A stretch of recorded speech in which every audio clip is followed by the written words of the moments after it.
우리 옆에 뒤에 분하고 인사하겠습니다. 참 잘 오셨습니다. 우리 같이 인사하겠습니다. 우리 한 번 더 인사하겠습니다. 큰 은혜 받으시기를 바랍니다. 우리 한 번 더 마지막으로 인사하겠습니다. 강건하시기 바랍니다. 우리 같이 인사하겠습니다. 우리 하나님은 꿈꿀 수 없는 환경에서 꿈꾸게 하시는 하나님이십니다. 꿈꿀 수 있는 환경이라면 그것은 하나님이 주시는 꿈꿀 수 있는 환경에서 꿈을 꾸는 것이라면 이제 그것은 하나님이 주신 꿈이 아니겠죠. 꿈꿀 수 없는 환경이기 때문에 꿈을 꾼다는 것이 사실은 기적입니다. 저는 이런 은혜가 우리 일신교회 성도님들에게 있게 되시기를 주님의 이름으로 축복합니다. 하나님의 사람은 꿈꿀 수 없는 환경에서 꿈꾸는 사람입니다. 우리 하나님은 꿈꿀 수 없는 환경에서 우리에게 꿈을 주시고 또 그 꿈을 꾸게 하실 뿐만 아니라 그 꿈을 이루어 가시는 하나님이십니다.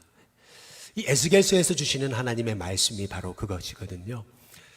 이스라엘은 망했습니다. 바벨론의 포로로 끌려갔어요. 언제 이 포로 생활이 끝날지 모르는 참 처량하고 절망적인 상황입니다. 주변에 들려오는 소리는 절망의 소리, 아우성의 소리뿐이에요. 죽겠다 죽겠다 이제 그런 소리뿐이죠. 그런데 그 절망의 한복판에서 하나님은 에스겔에게 꿈을 꾸게 하신 것이 이 에스겔서입니다. 이 에스겔서에 얼마나 많은 꿈들이 나오는지요. 근데 실은 오늘 함께 읽으신 에스겔 47장의 말씀이 하나님이 에스겔에게 보여주시기를 원하셨던 진짜 꿈입니다. 저는 우리 신교회 성도님들이 비저너리가 되시기를 주님의 이름으로 축복합니다. 꿈꿀 수 있게 되기를 원합니다. 오늘 여기 말씀해 보니까 우리가 꾸어야 될 꿈은 어떤 꿈인가? 도대체 하나님이 우리에게 꿈꾸게 하시는 게 뭘까? 오늘 47장 1절에 이제 보시면은 이렇게 나오거든요. 그가 나를 데리고 성전 문에 이르시니 이렇게 말합니다. 성전의 앞면이 동쪽을 향하였는데 그 문지방 밑에서 물이 나와 동쪽으로 흐르다가 성전 오른쪽 제단 남쪽으로 흘러내리더라. 이제 이렇게 말씀하고 계십니다. 하나님이 에스겔에게 꾸게 하신 꿈은 성전에서 하나님의 은혜가 흘러 넘치는 꿈을 하나님이 에스겔에게 꾸게 하시는 것입니다. 하나님이 원하시는 꿈, 그것은 성전이 은혜를 회복하고 성전에서 흘러 넘치는 그 생수의 은혜가 성전에 가득할 뿐만 아니라 그 성전에서 흘러 넘치는 은혜로 그 은혜의 강물로 인해서 세상이 완전히 그 은혜에 덮이는 그 꿈을 하나님이 꾸기를 원하시는 거거든요. 실은 에스겔은 꿈꿀 수 없는 환경에서 하나님이 보여주시는 꿈을 꾸고 있는 거죠. 우리가 지난 주일날 우리 이만수 감독님 오셔서 이제 간증 집회를 했잖아요. 처음 이제 우리 감독님이 이제 한양대학교에 들어가셔가지고 정말 첫눈에 반한 그 여자분을 쫓아다니다가 결국 딱 만났을 때 그 여자분이 첫 마디가 교회 가자는, 돌아오는 주일날 교회 가자고 하는 그런 얘기 아니었습니까? 처음에 교회 가자고 했을 때 말도 아닌 것 같은 그러한 생각을 하셨겠죠. 그리고 그 간증에서 들으셨잖아요. 이제 3학년 때 드디어 당신이 교회 나오지 않으면 우리 더 이상 만날 수 없다. 이제라고 이제 여자분이 이제 선포했던 그 시점까지, 다시 말하면 1학년, 2학년, 3학년이 되기까지 그 여자분께서, 아내 되신 분이 얼마나 우리 이만수 감독님을 위해 기도하셨겠냐는 거죠. 근데 그 순간까지도 그 이만수 감독님이 예수님을 믿고 훗날 이렇게 인도차이나 반도의 5나라 있잖아요. 사실 이 인도차이나 반도의 이 5나라, 이 미얀마, 캄보디아, 베트남, 태국, 라오스 이런 나라들은요, 사실은 지금도 복음의 불모지입니다. 실은 이렇게 전문인들이 들어가지 않으면은 참 복음 전하기 어려운 그런 땅 중에 하나인 거죠. 불교에 묶여 있잖아요. 수많은 우상에 묶여 있는 나라들입니다. 그런데 얼마나 하나님이 얼마나 애타하셨는지 이렇게 생각지 못한 이 스포츠계의 한 인물을 통해서 하나님은 복음 전하시려고 일찌감치 하나님 예정하시고 그 아내분을 통해서 구원의 은혜를 베푸시고, 그리고 훗날 연단하셨다가 그 땅에 보내시고 그 땅에 복음 전하게 하시는 그 꿈. 실은 그 아내 되시는 분이 처음 만났을 때 그 꿈을 꿀 수 있었을까요? 그 꿈을 꾸지 못했겠죠. 당장 그냥 예수님을 실은 믿어주는 것만 해도 감사한 이제 그런 마음이었겠죠. 아니, 지금 나와 사귀는 사람이 예수님 믿는 것 자체, 이것 자체도 기적인 것처럼 느껴지는 그런 상황에서 어떻게 훗날 그분을 통해서 이 인도차이나 반도에 이 복음의 불모지에 복음이 증거되는 그러한 꿈을 꿀 수 있었겠습니까? 그러나 우리 하나님께서는요, 저와 여러분을 통해서 이렇게 참 많은 죽어가는 영혼이 일어나는 꿈을 꾸시는 하나님이신 줄로 믿으시기를 주님의 이름으로 축복합니다. 그동안 이스라엘 백성이요, 그렇게 하나님 마음 아프게 하고 말씀에서 떠나서 얼마나 불순종했어요. 하나님의 성전이요, 완전히 우상화되어지고요, 소위 제사장들도 하나님을 등지고 태양신에게 예배드리는 그러한 그곳이 예루살렘 성전이었잖아요. 우리가 에스겔을 공부하면서 알게 됐던 것은 하나님의 성전이 말이죠, 하나님을 예배하는 곳이 아니라 완전히 우상이 득실득실 거리는 곳으로 완전히 이렇게 변질되어졌다는 것을 우리가 보게 되었지 않습니까? 실은요, 믿음은 변화예요. 그런데 이 믿음이 왜 변화되지 않고 변질되는 거냐면은 그것은 은혜가 없어 그렇습니다. 우리에게 은혜가 사라지면 내 믿음이 변질됩니다. 근데 이것은 아주 영적인 진리예요. 우리가 어떤 일을 함에 있어서 내 신앙과 믿음이 변질되지 않으려면요, 내 신앙이 끊임없이 변화되고 새로워지려면요, 내게 흘러넘치는 하나님의 은혜가 임해야 되는 것입니다. 왜 예루살렘 성전이 그렇게 우상이 가득한 곳으로 변질됐냐는 거예요. 그것은 성전 안에 하나님의 은혜가 사라졌기 때문에 그렇습니다. 그러나 하나님이 지금 꿈꾸시는 것은 에스겔을 통해서 하나님이 다시 보여주신 비전은 뭐냐면 그 성전에 다시 은혜의 샘이 흘러넘친다는 거예요. 저는 우리 교회 성도님들이 여러분의 심령 가운데 이런 하나님의 은혜가 다시 폭포수처럼 터지고 샘 쏟듯 흘러넘치는 은혜가 저와 여러분의 삶에 임하시기를 주님의 이름으로 축복합니다. 오늘 말씀에서 이렇게 말하잖아요. 2절에 보시면 그가 또 나를 데리고 북문으로 나가서 바깥길로 꺾여 동쪽을 향한 바깥문에 이르시기로 본즉 물이 그 오른쪽에서, 그 다음 뭐라고 얘기해요? 스며 나오더라, 이렇게 얘기하거든요. 여러분, 하나님의 은혜는 절대 감출 수 없습니다. 은혜는요, 절대 가둬놓을 수가 없어요. 저와 여러분이 은혜 받으면은요, 그 은혜는 반드시 스며 나오게 되어 있습니다. 새어 나오게 되어 있어요. 새어 나오는 게 정상이고요. 여러분이 은혜 받기 시작해서 내 안에 하나님의 은혜가 흘러 넘치면은요, 그 은혜는요, 여러분의 인생의 담을 넘어서 여러분 주변의 삶에 하나 둘씩 흘러나오기 시작합니다. 근데 놀라운 것은 이거죠. 오늘 여기 3절에 한번 보세요. 그 사람이 손에 줄을 잡고 동쪽으로 나아가며 천척을 측량한 후에 내게 그 물을 건너게 하시니, 물이 처음에 어디에 올랐어요? 발목에 올랐다, 이렇게 얘기합니다. 처음에는요, 하나님의 은혜의 생명수가 세상으로 흘러나오는데 그 은혜의 생명수가요, 그냥 발목만 이렇게 적셔요. 발목만 적셔서는요, 어떻게 한 인생이 완전히 변화될 수 있겠습니까? 사실은 우리가 하는 일이 이렇게 처음에는 다 하고 있는 일을 통해서 사람이 바뀔까, 이 지역이 바뀔까, 우리는 늘 퀘스천 마크죠. 우리 신교회가 열심히 전도하잖아요. 뭐 지역을 섬기고 하잖아요. 그러나 이 지역이 바뀔 수 있을까? 우리는 늘 참 어떤 문제를 만나고 어려움을 만날 때마다 늘 절망이 우리를 감쌀 때가 많죠. 그런데 말이죠, 여러분, 모든 하나님의 은혜는 처음에는 발목으로 시작하는 겁니다.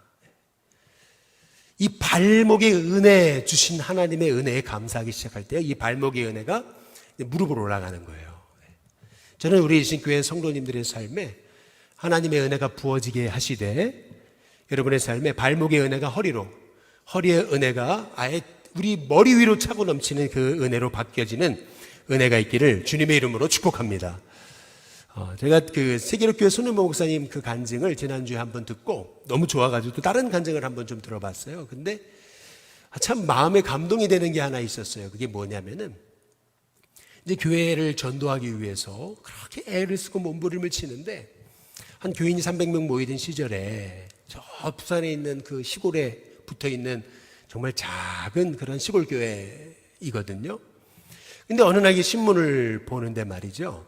국민일보를 보는데 이 소위 당시에 장관으로 계셨던 정근모 이제 장로님께서 영락교회에 이제 간증 집회를 하러 간다라고 하는 그런 광고를 이제 보게 된 거예요. 근데 갑자기 하나님 주신 마음이 저 장관님을 우리 세계로 교회로, 당시에는 다른 교회, 이름은 다른 교회였고요. 이제 세계로 교회로 모시면 그걸 기회로 삼아서 많은 분을 초대해서 한번 전도하면 좋겠다. 이제 이런 생각을 가지고 어떻게 그분을 초청할 수 있을까 이제 생각하다가 이제 결국에는 이제 장관 사무실로 이제 전화를 했더니 하시는 말씀이 아니 우리는 공적인 일만 상대하지 사적인 일은 우리는 알려드릴 수 없습니다. 이제 이러더라는 거죠. 근데 기도하는데 하나님 주셨던 마음은 영락교회 오신다니까 영락교회에 관계하시는 분을 아시지 않을까 이제 이런 생각이 들어서 영락교회에다가 이제 전화를 한 거죠. 사무하시는 분이 받으시는데 그분도 똑같은 얘기를 하는 거예요. 사적인 그런 전화는 알려드릴 수 없다고. 이제 그렇게 이제 얘기를 하는 거죠. 근데 물러설 수 있습니까? 다음날 전화하고 또 다음날 전화하고 일주일을 전화하고 2주일을 전화하고 3주일을 매일 전화를 하는데도 가르쳐 드릴 수 없다니까요. 이제 계속 이렇게 이제 계속 거절을 하더라는 거예요. 그래도 이제 사정을 얘기하면서 우리 시골교회에 우리 장관님이 한번 오시면은 이 땅이 변화되고 구원받을 수 있는데 한 번만 제가 모실 수 있게 좀 전화번호 알려주시면 안 되냐고 이제 이렇게 해가지고 3주가 지나는데요. 놀랍게도 3주째 이제 마지막 전화하는 날 사무원이 갑자기 태도가 바뀌어지더래요. 그러면서 손인보 전사님 아니시냐고 이제 이러면서 하는 말이 제가 알려줬다고 얘기하시면 안 돼요. 이제 이러면서 전화번호를 알려주더래요. 그래도 그 전화번호를 받아가지고 이제 집으로 전화를 하게 된 거죠. 전화를 했는데 이제 참 놀라운 건 이거예요. 바로 이제 이렇게 전화하면은 오겠습니다.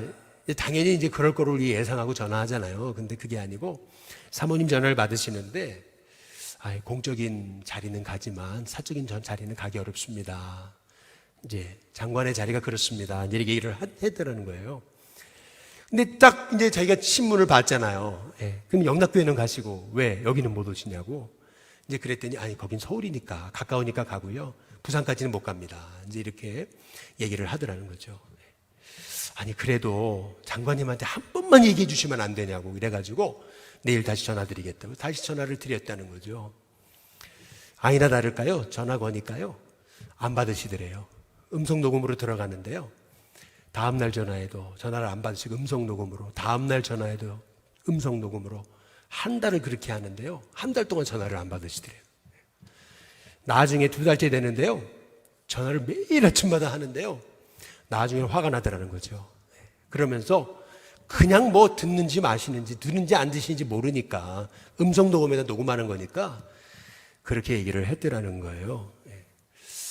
장관님이고 장로님이고 떠나서 장로님 그리스도인 맞냐고 이렇게 매일같이 전화하면서 우리가 영혼 구원하겠다는데 전화도 받지 않으시고 대꾸도 없이고 이렇게 할 수 있으시는 겁니까? 그러면서 말이죠. 아예 그 음성 녹음에다가 그냥 싸붙이기 시작했다는 거죠. 그렇게 2달을 지나는데요. 반응이 없더래요. 계속 음성 녹음으로 지나가더라는 거죠. 근데 어느 날 2달째 되는 어느 날 주일날 예배를 마치고 오후에 교인들을 재전론하고 있는데 사모님이요. 전화기를 재전론하는 데까지 갖고 오셨더래요. 예배 나가고 사태가 붙어 있어가지고 전화가 와가지고 부랴부랴 갖고 오시는데 이 사모님이 누가 전화 왔는데 꼭 지금 바꿔야 된다 그래가지고 지금 바꾸려는 누군지 모르겠는데 어쨌든 받아보라고 이제 목사님한테 그러니까 딱 받는 순간 이제 딱 이제 그렇게 이제 얘기하시더라는 거죠. 저 정근모입니다. 이제 그러시더라는 거죠.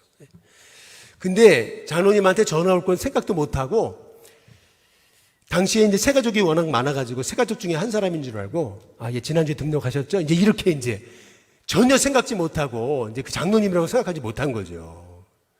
근데 나중에 이제 제가 종금 뭐 장관입니다 하는 순간 정신이 들어가지고 어이구 하면서 이제 얘기를 하고 있는데 이제 알고 보니까 이제 그런 거예요.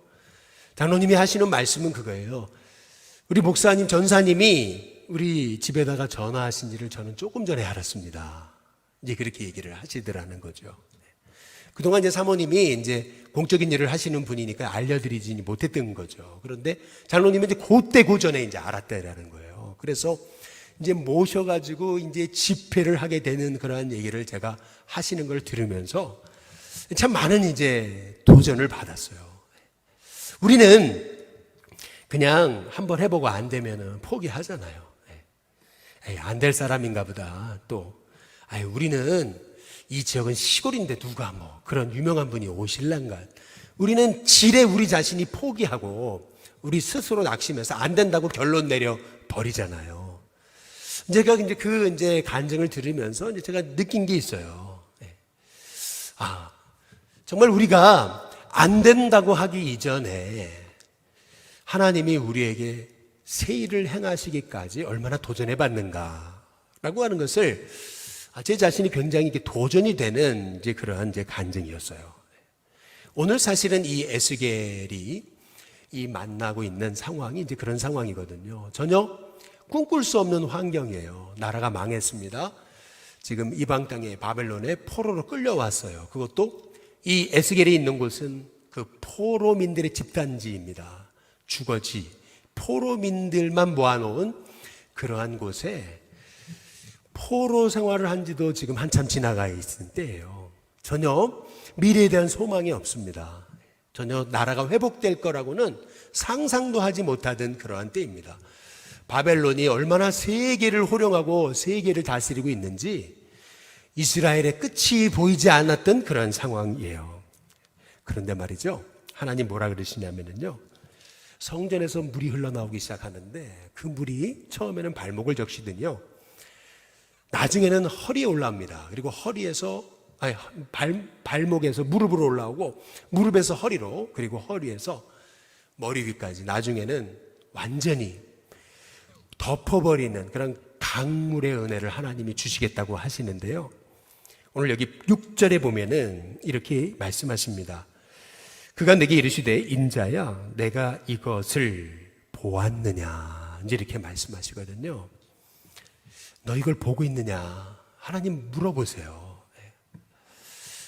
성전이요 완전히 우상화되어지고 성전의 은혜가 사라지면서 이스라엘 백성의 신앙이 완전 변질된 상황에서 다시금 일어날 수 없을 것 같았던 그 마른 뼈 같았던 그 이스라엘인데요, 하나님 그 마른 뼈 같았던 그 이스라엘 그 땅에 하나님이 성전에서부터 생수의 은혜가 흘러나오면서 그게 세상을 적시기 시작하는데요, 그냥 발목에서 그냥 이렇게 첨벙첨벙하는 게 정도가 아니고요, 무릎에 올랐다가 허리에 올랐다가 머리 위를 덮어버리는 그 하나님의 은혜를 주시겠다는 거예요. 너가 이걸 지금 보고 있느냐, 하나님께서 이제 에스겔에게 말씀하고 계시는 겁니다.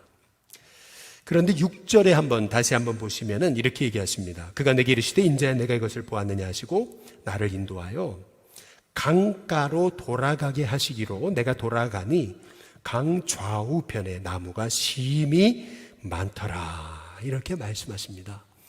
하나님은 성전에서 물이 흘러나온 것만 보여주시는 게 아니고 성전에 흐르는 물로 인해서 그 온 땅이 완전히 그 성전에서 흐르는 물로 강 같은 은혜가 그 지역을 덮는 그런 은혜를 주실 뿐만 아니라 그 강가로 돌아가게 하시면서 그 주변에 수많은 나무들이 세워지는 것을 하나님이 보게 하시는 거예요. 그러면서 8절에 보니까 그가 내게 이르시되 이 물이 동쪽으로 향하여 흘러 아라바로 내려가서 바다까지 이르는데 이 흘러내리는 물로 그 바다의 물이 그 다음 어떻게 돼요? 되살아난다, 이렇게 말합니다. 그러면서 9절에 이 강물이 이르는 곳마다 번성하는 모든 생물이 살아나게 될 것이고 또 고기가 심히 많게 될 것인데 이 물이 흘러들어가므로 바닷물이 되살아나고 이 강이 이르는 각처의 모든 것이 살아난다, 이렇게 말씀하고 계세요. 하나님은요 이 에스겔에게 성전에서 은혜가 회복되기 시작하면서 은혜가 차고 넘쳐 세상이 흘러 들어가더니 세상을 완전히 그 은혜가 덮어버려 가지고 그 은혜가 이르는 자리마다 수많은 나무들이 살고 생명이 살고 바닷물이 살고 영혼이 살아나는 역사를 하나님께서 지금 에스겔에게 보여주고 계시는 거예요.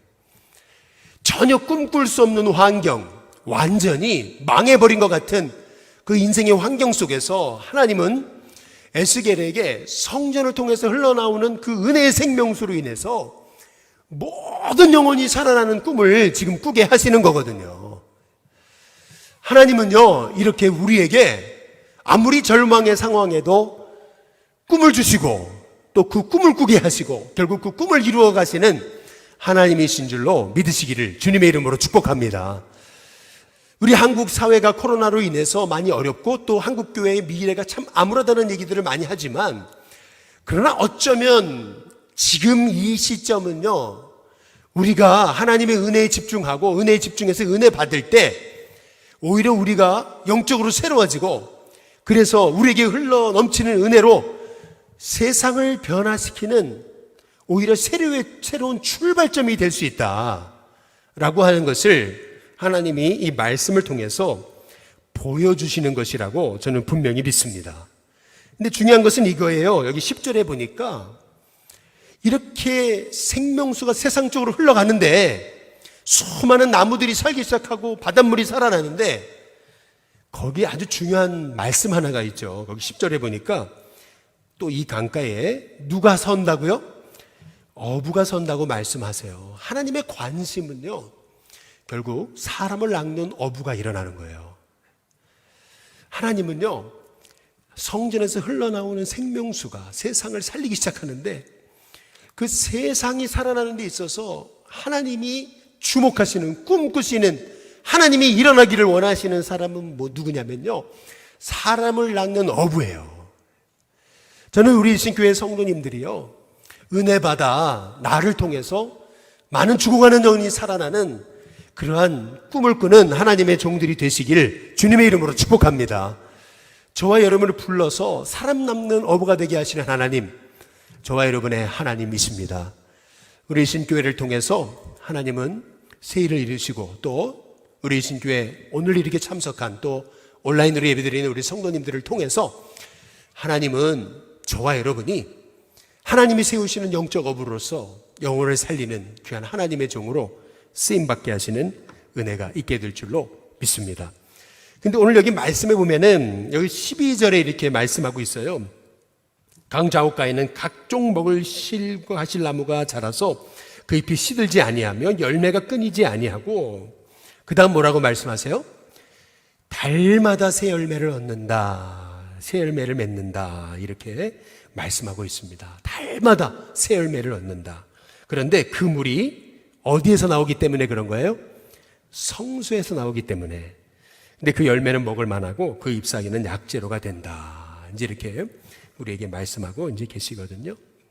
저는 이 말씀을 묵상하다가 이사야서에서 60장 22절의 말씀처럼 그 작은 자가 천을 이룬다 하시는 주님의 약속, 이제 이 약속을 보게 됩니다. 어찌 보면은요, 이스라엘이 멸망당해서요, 세상에 존재가치 없던 그런 나라예요. 이스라엘은 나라 잃고요, 세계 사방으로 흩어져 가지고요, 아예 존재감조차 없는 그러한 절망 가운데 있는 백성들입니다. 이 고난이 언제 끝날지 모르는 절망의 상황인 거예요, 사실은요. 성전은 이미 다 무너졌어요. 성전은요, 이미 바벨론 느부갓네살에 의해서요, 성전은 다 불타버리고요, 성전의 기물들은 다 바벨론 우상 신전에 다 옮겨졌어요. 이미 성전은 없습니다. 예루살렘 땅에 성전이 사라진 지는 오래고요. 그리고 포로로 있는 그들의 삶의 자리 한가운데도 성전이란 없어요. 다 모든 것이 무너졌습니다. 소망은 사라졌습니다. 꿈도 잃어버린 것 같습니다. 미래도 없습니다. 꿈을 꿀 수 있는 것조차가 기적인 그런 상황입니다. 그런데 하나님은요, 그 절망의 자리에서요, 다시금 에스겔에게 보여주십니다. 성전에서 은혜가 흘러나올 거다. 근데 그 은혜는 그냥 성전 안에 머무르는 게 아니고 세상으로 흘러갈 거다. 근데 그 은혜가 발목에서 무릎으로, 무릎에서 허리로, 허리에서 머리끝까지 넘쳐 흐를 거다. 그리고 성전에서 물이 흘러 넘쳐서 이르는 곳마다 수많은 나무가 살 거고, 그리고 그 나무가 사는 그 수많은 곳에 생명이 살아날 건데, 그 좌우가에 어부들이 일어날 거고, 생명 살리는 영혼이 일어날 거고, 그래서 달마다 새 열매를 얻게 되는데, 심지어는 잎사귀까지 약재료가 되는 은혜가 나타날 거다. 이제 하나님께서 이제 말씀하고 계시거든요. 잎사귀가 약재료가 된다. 이제 이 말씀의 의미는 이스라엘이 겪고 있는 이 고난조차도 하나님이 쓰시는 그러한 영혼을 치유하는 도구가 될 것이다라고 하나님께서 말씀하고 계시는 거거든요. 저는요, 우리 일생교회 성도님들이요, 꿈꿀 수 없는 환경에서 꿈을 꾸는 하나님의 종들이 될 수 있기를 주님의 이름으로 축복합니다. 우리 일생교회를 통해서요, 이 정화예술고등학교에 그 많은 젊은이들이 주님 앞에 돌아오는 꿈을 꿨으면 좋겠습니다. 우리 숭여자대학교에서 많은 젊은이들이 돌아오는, 숙명여자대학교에서 많은 영혼이 돌아오는, 또 여기 후암초등학교에서, 그리고 삼광초등학교에서, 또한 이 주변에 있는 그 많은 학교들이 이제 덕수중학교, 환일 우리 중고등학교, 보성여중고, 뭐 용산중고등학교 이런 데서 많은 학생들, 영혼들이 돌아오는 꿈 있잖아요. 또 여기 남대문에 2만 상인이 주님 앞에 돌아오는 꿈, 그리고 이 회원동에 5천 명의 그 주민들이 주님 앞에 돌아오는 꿈 말이죠. 이런 하나님의 꿈을 우리가 다시 꾸는 우리 일신교회 성도님들이 됐으면 좋겠습니다. 이것이 하나님이 우리에게 원하시는 거예요. 그래서 우리를 통해서 이 일신교회에 하나님의 은혜를 하나님이 부어주시리라 믿습니다. 저와 여러분에게 하나님 은혜 주실 거예요. 그리고 여러분을 일으키셔서 사람을 낚는 어부가 되게 하실 것입니다. 저와 여러분을 통해서 이 땅 가득히 주의 복음이 증거되는 역사를 하나님께서 주실 줄로 믿습니다. 그것을 위해서 하나님은 우리에게 꿈꾸게 하세요. 꿈꿀 수 없는 환경에 있는 꿈꾸게 하시고요, 기도하게 하시고, 결국 그 꿈이 이루어지는 역사를 하나님이 이루어 세워주실 줄로 믿습니다. 오늘 우리가 이 하나님이 에스겔을 통해 꾸게 하신 꿈, 성전에서 은혜가 흘러나와요. 근데 은혜가 세상을 적셔요. 그리고 세상이 살아나요. 그러면서 수많은 영혼이 세워져요. 근데 그것이 한국 땅만이 아니고 이 한국을 넘어서 일본, 중국, 저 수많은 아시아권, 아프리카 모든 이 아메리카 모든 지역까지 하나님 복음 증거하게 하시는 그 꿈을 하나님이 꾸게 하시는 것이거든요. 그것이 아라바로 내려가서 바다에 이르게 된다. 이제 그런 하나님의 약속의 말씀입니다. 저와 여러분이 은혜 받는 것은 단지 나 하나 은혜 받고 끝나는 게 아니에요. 저와 여러분이 살아나야 되는 것은 그냥 나 하나 그냥 잘 되는 게 아니에요. 여러분이 살아남을 통해서 여러분 가정이 살고, 여러분 한 사람이 삶을 통해서 이 한국 땅이 살 것이고, 여러분 한 사람이 삶을 통해서 세계 열방에 죽어가는 영혼이 일어나는 꿈을 꾸시기를 주님의 이름으로 축복합니다. 저와 여러분 앞으로 하나님이 어떻게 쓰실지 어떻게 알아요? 모르는 거예요. 한 사람의 인생은 아무도 몰라요. 이 사람을 하나님 어떻게 쓰실지는 아무도 몰라요. 하나님이 계획을 갖고 계세요. 하나님이 쓰실 거예요. 그래서 우리는요, 하나님의 하시는 역사를 제한하면 안 돼요. 하나님이 나를 통해서 놀라운 일을 행하실 건데 자꾸 내 생각에 갇혀가지고 그냥 땅만 바라보는 인생이 아니고요, 문제만 바라보는 인생이 아니고요, 하나님은요 꿈꿀 수 없는 에스겔의 환경에도요 꿈을 꾸라 하십니다. 은혜가 흘러 넘칠 거고, 그 은혜가 세상을 적실 거고, 그 은혜가 세상을 살릴 거고, 그 은혜를 통해서 수많은 영혼이 일어날 거고, 심지어는 네가 당한 고난까지도 나중에는 약재료가 된다. 하나님께서 말씀하고 계십니다. 오늘 이 밤에 꿈꿀 수 없는 환경에서 꿈꾸게 하시는 하나님, 저와 여러분의 하나님이십니다. 그 하나님의 꿈이 여러분의 꿈이 되기 원하고요, 그 하나님의 비전이 여러분의 비전이 되는 은혜가 있게 되시기를 주님의 이름으로 축복합니다.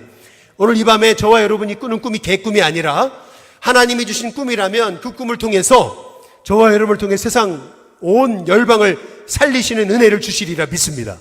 그 꿈을 꾸면서 하나님, 나로 하여금 절망에 갇히는 것이 아니라 절망을 뛰어넘어 하나님의 새 일을 보고 문제가 왔다고 해서 거기서 포기하는 인생이 아니라 나로 하여금 나를 통해서 세계 열방을 살리시는 그 꿈을 꾸면서, 그래 하나님이 내 인생을 통해 어떤 일을 이루실지 모르는데 하면서요, 하나님의 역사를 제한하지 않고 믿음의 고백을 가지고 꿈을 꾸다가 그 꿈이 이루어지는 은혜를 볼 수 있는 저와 여러분이 다 되시기를 주님의 이름으로 축복합니다. 같이